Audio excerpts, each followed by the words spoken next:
ከአጨቃጫቂው የንብረት ማስመለስ አዋጅ ጋር በተያያዘ አዲስ መረጃ አግኝተናል። በዚህም መሰረት የንብረት ግብይቶችን የሚከታተል ቡድን መቋቋሙ ይፋ ተደርጓል። ቡድኑ ማን ምን ገዛ፣ እንዴትስ ንብረቱን ገዛ በሚለው ላይ የሚያተኩር መሆኑ ታውቋል። በሌላ መረጃ ደግሞ መኪናዎች ተመሳሳይ ቀለም ሊቀቡ መሆኑን ሰምተናል። ይህ ውሳኔ መንግስት በተለያየ መልኩ ገንዘብ ለማግኘት ከሚያደርጋቸው እንቅስቃሴዎች ውስጥ አንዱ ነው በሚል ትችት ቀርቦበታል። ሰላም ውድ ቤተሰቦቻችን እንኳን ወደ ዩቲዩብ ቻናላችሁ በሰላም መጣችሁ። ከንብረት ማስመለስ ጋር በተያያዘ የገጠማችሁ ነገር ካለ በሐሳብ መስጫው ላይ ጻፉልን። አሁን ዝርዝር መረጃዎቹን አንድ በአንድ ወደ እናንተ እናደርሳለን። እስከ መጨረሻው አብራችሁን ቆዩ።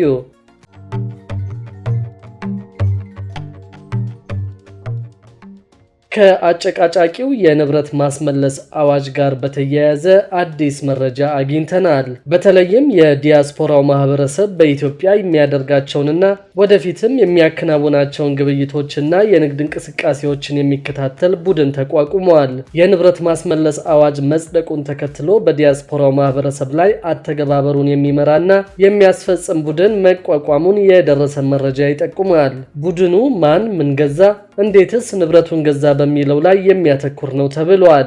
ይህም ዲያስፖራው በሀገር ቤት ንብረት ለማፍራት የሚያደርገው እንቅስቃሴ ላይ እንቅፋት እንደሚፈጥር ተገልጿል። አዲስ የተቋቋመው ቡድን ውጭ ሀገር ሆነው ቤትና ሌላም ንብረት የሚገዙ ዲያስፖራዎችን እንቅስቃሴ በጥልቀት የሚከታተል መሆኑ ተነግሯል። ከዚሁ ጋር በተያያዘ በአዲሱ የንብረት ማስመለስ አዋጅ አንድ ሰው ያለው ንብረትና የነበረው ገቢ ካልተመጣጠነ ወደ ፍርድ ቤት ከማምራቱ በፊት በቅድመ ክስ ስርዓት እንደሚጠየቅ የፍትህ ሚኒስትር አስታውቀዋል። የንብረት ማስመለስ አዋጅን በተመለከተ የአዋጁን ዓላማ፣ መሰረታዊ ይዘቶች እንዲሁም ደግሞ ቀጣይ አተገባበርን በተመለከተ የተፈጠሩ ብዥታዎችን ለማስተካከል በሚል የፍትህ ሚኒስቴር መግለጫ ሰጥቷል። በኢትዮጵያ ይህ ህግ ከመውጣቱ በፊት በወንጀል የተገኘ ሀብት ማስመለስን በተመለከተ ራሱን የቻለና ወጥ የሆነ የህግ ማዕቀፍ ያልነበረ በመሆኑ በህግ ማስከበር ሂደት ክፍተት ፈጥሮ መቆየቱ በመግለጫው ላይ ተገልጿል። ቀደም ሲል የንብረት ማስመለስ አዋጁን በተመለከተ ያለ ህግ ቢኖርም ብዙ ህጎችን ያካተተ እንዳልነበር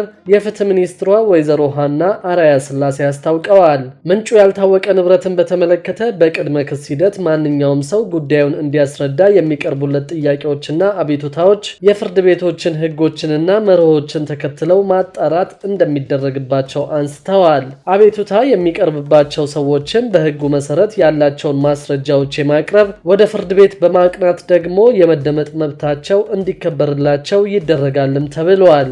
በሌላ መረጃ ደግሞ መኪናዎች ተመሳሳይ ቀለም ሊቀቡ መሆኑ ታውቋል። በዚህም መሰረት የህዝብ ትራንስፖርት ተሽከርካሪዎች ወጥ ቀለም ሊቀቡ ነው ተብሏል። መንግስት በአዲስ አበባና በሌሎች ከተሞች የህዝብ ትራንስፖርት ተሽከርካሪዎች እንደ አገልግሎታቸው አይነት ወጥ ቀለምና መለያ ኮድ እንዲኖራቸው እቅድ መያዙ ተሰምቷል። የተሽከርካሪዎች ቀለምና መለያ ኮድ ከከተማ ከተማ የተለያየ ይሆናልም ተብሏል። የህዝብ ትራንስፖርት አገልግሎት ሰጪ ተሽከርካሪ ሹፌሮችን ወጥ የደንብ ልብስ እንዲለብሱ ለማድረግ እቅድ እንደተያዘ ተነግሯል። የትራንስፖርት ሚኒስትር አለሙ ስሜ ያረጁ ተሽከርካሪዎችን ከህዝብ ትራንስፖርት አገልግሎት ውጭ ለማድረግ ውሳኔ ላይ መደረሱን ሰሞኑን በአንድ ስብሰባ ላይ መናገራቸው መዘገቡ ይታወሳል። በሌላ መረጃ ደግሞ ከ1.7 ሚሊዮን በላይ አሽከርካሪዎች በድግግሞሽ ደንብ መተላለፍ መከሰሳቸውን የአዲስ አበባ ትራፊክ ፖሊስ አስታውቋል። ከ1.7 ሚሊዮን በላይ አሽከርካሪዎች በድግግሞሽ ደንብ መተላለፍ ክስ መከሰሳቸውን በአዲስ አበባ ትራፊክ ፖሊስ ቁጥጥር መምሪያ የትራፊክ ሙያና ህዝብ ግንዛቤ ዲቪዥን ኃላፊ ኢንስፔክተር ሰለሞን አዳና አስታውቀዋል። ኃላፊው አሽከርካሪዎች ኃላፊነት የጎደለውና በቸልተኝነት ምክንያት የሚያደርሱትን የትራፊክ አደጋ ለመከላከልና ለመቀነስ የብቃት ማረጋገጫ ፍቃድ ሲያወጡ የተማሩትን ተግባራዊ ማድረግ ይጠበቅባቸዋል ብለዋል። ከዚህ ጋር በተያያዘ የጽዳትና ውበት ሰራተኞች ስራቸውን በመንገድ ላይና በመንገድ ዳር በመሆኑ ለአደጋ ተጋላጭነታቸው ሰፊ መሆኑን በመጥቀስ አሽከርካሪዎች ከፍተኛ ጥንቃቄ ሊያደርጉላቸው እንደሚገባ አሳስበዋል። የትራፊክ ፍሰት የሚበዛባቸውን ቦታዎችና ቀናት ቀናቶች ለትራፊክ አደጋ ተጋላጭ የሆኑ አካላትን በመለየት በተለይም የጽዳት ሰራተኞች ላይ ተደጋጋሚ አደጋ እየደረሰ በመሆኑ የስራ ሰዓታቸው ላይ አንጸባራቂ እንዲለብሱ ይመከራል ሲሉም ገልጸዋል። በአዲስ አበባ የተሳለጠ የትራፊክ እንቅስቃሴ እንዲኖር በማድረግና የመንገድ ትራፊክ አደጋን ለመከላከል ስራዎች እየተከናወኑ ነው ያሉት ኃላፊው በተለይም ደህንነቱ የተጠበቀ የመንገድ ስርዓት እንዲኖር ከባለድርሻ አካላት ጋር በጋራ እየተሰራ መሆኑን ገልጸዋል። ቢሮው ለትራፊክ አደጋ መንስኤ የሚሆኑ ጉዳዮች ላይ በተለይ ጠጥቶ ከማሽከርከር የመንገድ ደህንነት ሁኔታና ከፍጥነት ቁጥጥር ጋር ተያይዞ ሰፋፊ ስራዎችን እየሰራ መሆኑን አስታውቀዋል።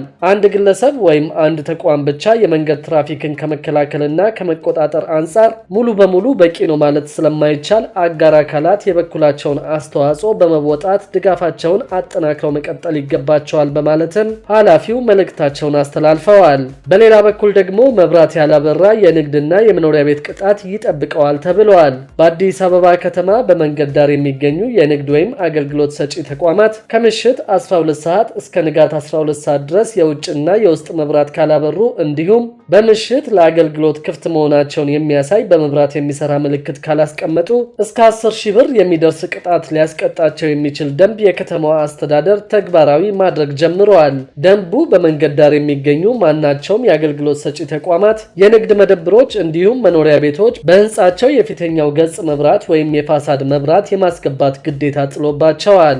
አገልግሎት ሰጪዎች በምሽት የንግድና የትራንስፖርት አገልግሎት እንዲሰጡ ለማድረግ በቅርቡ የወጣውን ደንብ የከተማዋ ካቢኔ ያጸደቀው ባለፈው የካቲት ወር ነበር። አስተዳደሩ ደንቡን ካወጣባቸው ምክንያቶች መካከል አንዱ ከተማዋ የደረሰችበት ኢኮኖሚያዊና ማህበራዊ ለውጥ መሆኑ ተገልጿል። የአብዛኛው ማህበረሰብ የስራ ባህልና ፍላጎት በመለወጡ የንግድ ስራዎችንና አገልግሎቶችን በምሽት የመከወን ተግባር ወጥነትና ቀጣይነቱን ለማረጋገጥ ደንቡ እንደወጣ አስተዳደሩ አስታውቀዋል። የከተማዋን ተወዳዳሪነት እውን ለማድረግ አገልግሎት ሰጪ ተቋማት ቀን ከሚሰጡት አገልግሎት በተጨማሪ በምሽትም አገልግሎት የሚሰጡበት ምቹ ሁኔታን ለመፍጠር ደንቡ የወጣበት ሌላኛው ምክንያት ነው።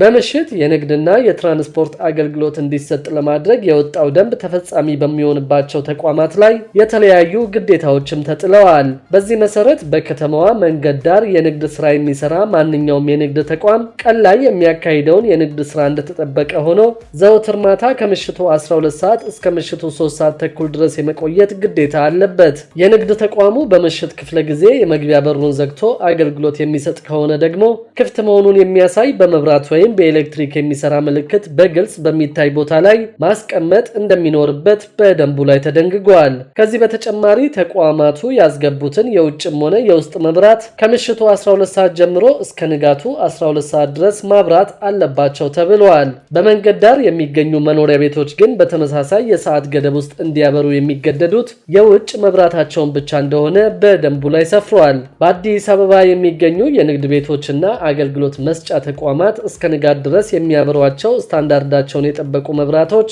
ሰላምና ጸጥታን ለማረጋገጥ አጋዥ መሆናቸው ተገልጿል። መብራቶቹ የአካባቢውን ውበት ይበልጥ የሚያደምቁና ህብረተሰቡ ለመዝናናትና እረፍት ለማድረግ የሚያዘወትራቸው ተመራጭ ቦታዎች እንዲሆኑ ለማድረግ እስከ ንጋት ድረስ መጥፋት እንደሌለባቸው ደንቡ ያስገነዝባል። በደንቡ ላይ የተጠቀሱት መንገድ ዳር የሚገኙ የአገልግሎት ሰጪ ወይም የንግድ ተቋማት የተጣለባቸውን ግዴታ ካላከበሩ አሊያም ደግሞ የተደነገጉትን ክልክላዎች ከተላለፉ ከማስጠንቀቂያ ጀምሮ የንግድ ስራ ፈቃዳቸውን እስከ ማገድ የሚደርስ እርምጃዎችን የከተማዋ የንግድ ቢሮ እንደሚወስድ ለማወቅ ተችሏል። ደንቡ ላይ ከተዘረዘረው የቅጣት ሰንጠረዥ ውስጥ ከፍተኛው ቅጣት 10,000 ብር ሲሆን ዝቅተኛው ደግሞ 5,000 ብር ሆኗል። ከፍተኛውን የገንዘብ መጠን ሊያስቀጣ የሚችለው ጥፋት ከምሽቱ 3 ሰዓት ተኩል በፊት የንግድ ተቋሙን መዝጋት እንደሆነ በደንቡ ላይ ሰፍሯል። የህንፃዎቹ የፊተኛው ገጽ መብራት ወይም የፋሳድ ላይት ያለመስቀል አሊያም ያለማብራት ቅጣቱ 5,000 ብር ሆኗል። በተጨማሪም ተቋማቱ ከምሽት 12 ሰዓት እስከ ንጋት 12 ሰዓት ድረስ የውጭና የውስጥ መብራት ካላበሩ የሚከፍሉት የቅጣት ገንዘብ 7,000 ብር ነው ተብሏል።